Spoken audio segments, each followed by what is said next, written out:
Would I be the a-hole for reporting my brother-in-law to CBS for what he did? My male 27 sister passed away in 2018. She left behind my 10-year-old nephew, and me and my nephew used to be very close. But because of the tension between me and my brother-in-law, his dad, we don't get along for several reasons. But I'm not going to get into that right now. My brother-in-law used to be a member of a club in his hometown. He has lots of tattoos. His whole left arm is covered in tattoos, as well as his neck and fingers. Last week, while he was visiting my parents' house, I was there, and I spent some time with my nephew. My nephew said the upper part of his shoulder has been itching. I checked and saw a spider-shaped tattoo with few letters around it.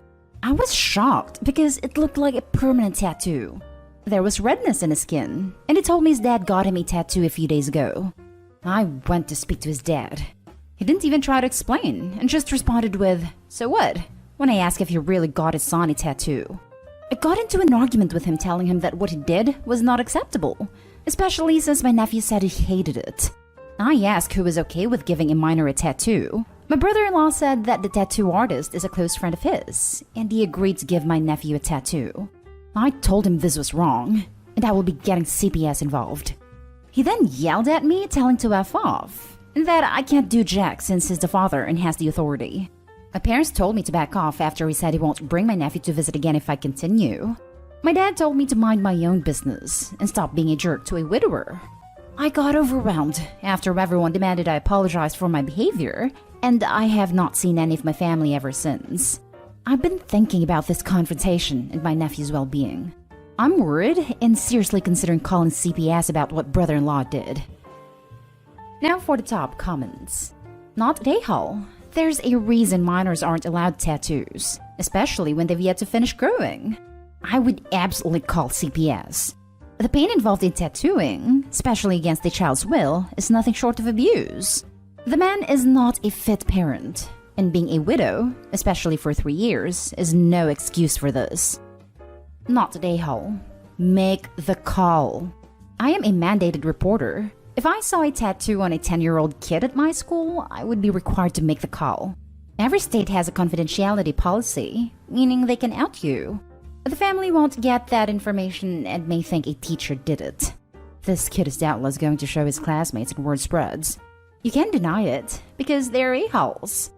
This kid has a tattoo he hates, and it may be infected. Make the call and let the authorities handle it. What happens is up to them in the courts, not you.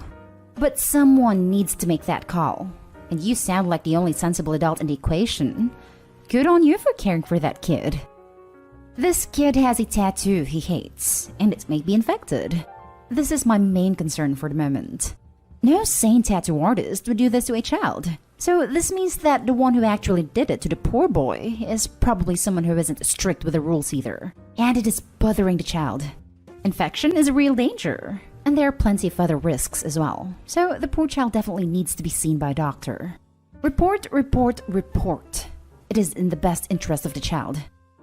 Not a-hole. Please call CPS. Might wreck your relationship with brother-in-law, but who cares? He sounds like an A. Giving him a tattoo? That's insane. Not a-hole. This is child abuse. Honestly, the brother-in-law sounds like an absolute psycho. This might ruin your relationship with him, but honestly, it is in your nephew's best interest. And brother-in-law doesn't sound like the kind of person you'd want in your life anyway. Is it possible your parents were defending him out of fear? They may be scared of losing their grandson, and also scared of brother-in-law himself. I try not to worry too much about their reaction, and do what you feel is right. Deep down, they probably know that what he did was wrong, and are too scared to admit it in front of him. Now for the next story. Am I the a-hole for calling my parents insensitive after their reaction toward my late brother's wife's pregnancy test? My older brother passed away almost 2 months ago, and the feelings are still very fresh.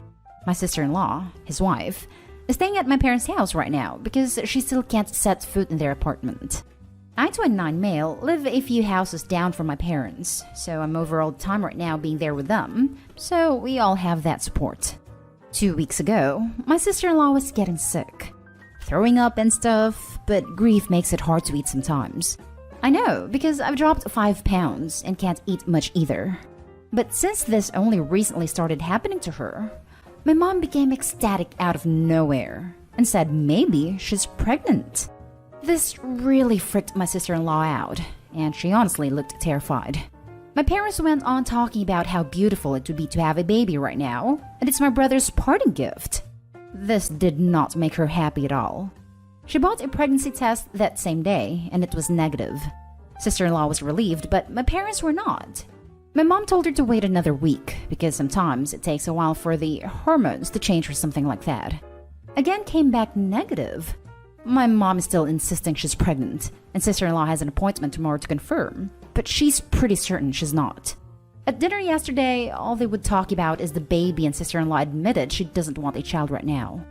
This really angered my mom, and she said my sister-in-law was being very cruel for not wanting her child. It started upsetting sister-in-law and looked like she was gonna cry, so I told them to stop it already. She left at the table, and I called them out for being insensitive. I said they don't get she just lost her husband. Do you really think she wants to be a single mom right now on top of what she's going through? And why would they want this pregnancy when that'll mean their grandkid will grow up without their father? I was pretty red in the face telling them this because it really got to me. All week, I've told them to leave her alone about this because it's obviously been too much for sister-in-law and they just wouldn't stop. Even when she tells them she doesn't want to talk about it. This made my mom emotional too and told me I don't understand because I'm not a parent. Then my dad got mad at me for reacting that way when they just want to be happy about the possibility of having a grandchild. But to me, it's been pointed out to them that sister-in-law isn't happy about this, so I push it and make her uncomfortable. My parents are still mad at me. Dad just think I was an a-hole for calling them insensitive and making it seem like they were doing something wrong. Sister-in-law is still a mess and anxious about her appointment. She doesn't believe she's pregnant, but says she doesn't know what she'll do if it somehow turns out she is. Anyways, I'd like to know if what I said made me an a-hole. It really pissed me off is all. Not an a-hole at all. Thank you for standing up for your sister-in-law. Your mother is understandably grieving the loss of her child right now, and has latched onto the idea that his widow could be carrying his child.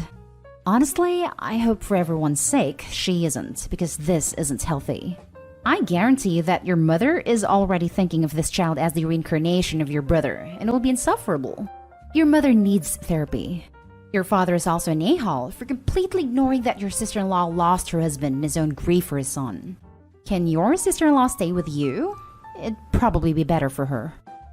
I hope so too.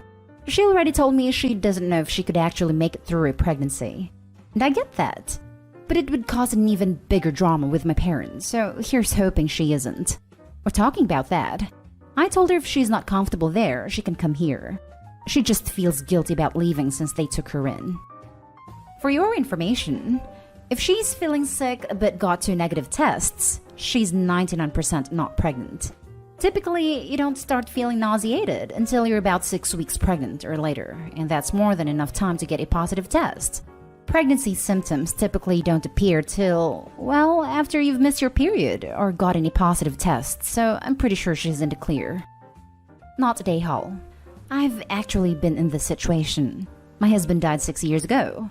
When he died, his mother kept asking if I could be pregnant and saying how she would love to have something of my husband still left behind. She put pressure on me, and when we found out that I wasn't pregnant, it made me feel like a terrible person who couldn't give his mom what she wanted. It was a mess, and I didn't need that guilt and pain when I was already devastated over losing my husband. You sound honestly amazing for standing up for your sister-in-law. That was kind of you, and the right thing to do. Your parents need to back off and let her grieve. They are taking their emotions out on her, and it's not beneficial for anyone. Keep having her back. You're a good guy. Not a a-hole. Your parents are treating your sister-in-law like a human incubator for your brother's memories. They need to step back and realize they are being outrageous, and their behavior is absolutely unacceptable. Next story is titled, Am I the a-hole for calling my mother-in-law a bad mother and kicking her off a family Zoom call? My 41 female husband 42 male and I have been married for 15 years. I have an okay relationship with my mother-in-law, but prefer to limit contact with her because she's very nosy and likes to gossip. When I first met my husband, he told me that he was an only child. However, when we started to get serious and were discussing marriage, he told me that he was in fact not an only child, that he has a sister. However, he wants nothing to do with her. He told me he tells people that he is an only child because 1. People will be nosy and ask why he does not speak to her. Or 2. Try to get him to fix the relationship with her. I told him that it was his choice, and that family's who you choose, not what you were born into. He went on to explain that his sister has a history with addiction.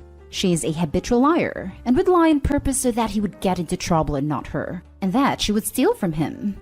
He said that when he moved out at 18, the last conversation that he had with his sister was him telling her that he wanted nothing to do with her, and that he is an only child.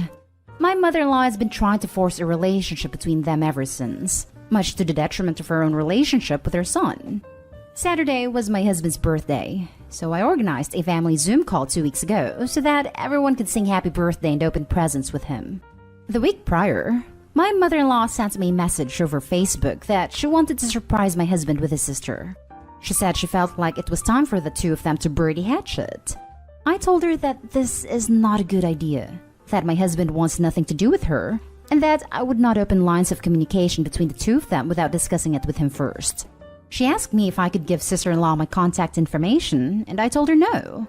Well, she did anyway, and my sister-in-law started texting and calling me on my phone. Since she is not a Facebook friend, she cannot contact me online. I told my husband about it, and he was beyond pissed off. He told mother-in-law to stop trying to force him to have a relationship with his sister, and if she cannot respect this, he will stop speaking to her as well. We thought all was fine, until Saturday. Right as we were getting ready to sing happy birthday, mother-in-law tells my husband she has a surprise, and sister-in-law sits down next to her and starts crying and sobbing about how she misses her brother. My husband was so angry that he walked away. I told my mother-in-law she was a horrible mother, and have since blocked her on Facebook and on my phone. Now, I'm getting Facebook messages and phone calls from other relatives, including my own family, about how rude I was and how I should apologize to mother-in-law for how I behaved. My own mother says that mother-in-law was only trying to help, and that I need to unblock her and beg forgiveness. Am I the a-hole for calling my mother-in-law a horrible mother? Now for the top comments. Not the a-hole. She did something she knew would upset him, and on his birthday. Your husband is an adult and has made his wishes clear, and I'm sure he's happy that you have his back. I agree, not the a-hole. I think a lot of people struggle imagining situations in which they'd cut family off because of their own good relationships, but it does not mean supposed well-intentioned meddling is done for the husband's benefit. Your family should not be interfering or apply pressure on a situation they are hearing about third hand. Good luck. Exactly. My first loyalty is to my husband. He has explained why he feels this way, and his so-called mother has done nothing but refuse to respect his boundaries. If you think such blatant disrespect is acceptable behavior, then I have misjudged you, and I think it's best we do not communicate further while I reevaluate our relationship. Not a-hole. Your husband made it clear that he does not want a relationship with his sister, and that needs to be respected. Your mother-in-law is horrible because her son has repeatedly told her he doesn't want a relationship with his sister. And instead of supporting his decision, she keeps finding ways to force one. You have nothing to apologize for. Keep her blocked and everything, and anyone who insists on demanding you apologize can join her on a blocked list. Now for the last story. Am I the a-hole for not asking my sister-in-law to go to dinner with us? My first time posting here, so please bear with me. A little bit of background. My husband, male 30, and I, female 30, have been living with my in-laws for 2 years now. I share an okay rapport with them as their expectations are a little too much for me to handle, but that's a different story. My sister-in-law, female 23, is kind of spoiled, where she pretty much gets what she wants every time and will change the story, manipulate things and lie in order to make herself look good in front of other people. She has been having issues with her boyfriend for some time, and every time she comes to me for advice and wants to hang out with me when her boyfriend stops hanging out with her. But as soon as they are on good terms or she makes new friends, she stops hanging out with me. She has never asked me to hang out with her when she doesn't need me. On the other hand, my husband and I will try to include her in our outings, dinners, if I'm going to my cousin's house, shopping, etc. So the issue arose when she found out that my husband and I went for dinner with my brother in the city and we did not ask her to go. I had not had dinner with my brother since I got married, and I barely see him as he lives away in a different city than us. This was a random plan that my husband and I ended up making, and as we were getting ready to go out, I suggested we message my brother and see if he wants to hang out with us for dinner. He was free, and so he said yes. We drove to a city 45 minutes, had dinner, and came back home around 11:30 p.m. By this time, everyone was asleep. The next day, my mother-in-law and sister-in-law were having breakfast but would not talk to me properly. I tried to say hi and ask how they were doing, but they ignored me. When I kept asking what happened, then my sister-in-law started crying and in a passive-aggressive tone said, "I thought you cared about me." And I said, "I do care about you, but I am not sure what I did wrong to make you cry." At this point, she started saying that I knew she was having a hard time in her relationship and needed support from me, and that she was lonely all day yesterday, and if I was going to be hanging out with my brother for dinner, then I should have taken her too. She said she thought I was going on a date with my husband and therefore did not tag along, but if she knew I was going to have dinner with my brother and husband, then she should have been included too. I have to be honest, I was feeling livid at this point. Her sense of entitlement was making me fume, and I couldn't hold it in any longer, and told her that I get to decide who I have dinner with, and that just because she's having a hard time in her relationship doesn't mean I owe it to her to take her out and make her feel better every single time. My mother-in-law was not happy that I raised my voice and thought my sister-in-law yelled at both me and my husband. My mother-in-law is holding us accountable for making her daughter cry. She is expecting us to apologize to sister-in-law. Am I the a-hole for not taking my sister-in-law for dinner and losing my cool when she yelled? Not the a-hole, but you need to move out, or everyone sucks here. There is obvious tension in the family that isn't necessarily your fault. Your sister-in-law is definitely toxic, but if y'all don't leave the situation, you're just as bad as all of them because you're engaging in and supporting her and your in-laws' behavior. My family has been convincing me to move out, but my husband's mom is not in the best of health, and I am expected to do the chores in the house and take care of the family. That's why we live with the in-laws. Oh, so you belong to them. You have your own life and can make your own choices. You're choosing to stay. Your husband should be making you the priority, not his parents. Thank you. Sometimes one needs another person to be firm and say it as is. I totally get I'm choosing to stay. It's just that I can't leave without my husband, and he's been under their control his whole life, to the point where he didn't even have his own bank account, and his money used to go to them, and he would get pocket money to spend if needed. We need to discuss our future and see what we can do. I'm going to be blunt. You might have to leave him. I hope he stands up and sees the abuse that his parents have put him through his whole life and now onto you, but he might just be in too deep. If that's the case, you have to do what's best for you. You can't keep others warm by setting yourself on fire. Wow, never thought about it in that way. Thanks for putting things in perspective. He has realized the abuse his parents have put him through, and he thanks me for helping me see it. We will be getting my parents' help for our next steps.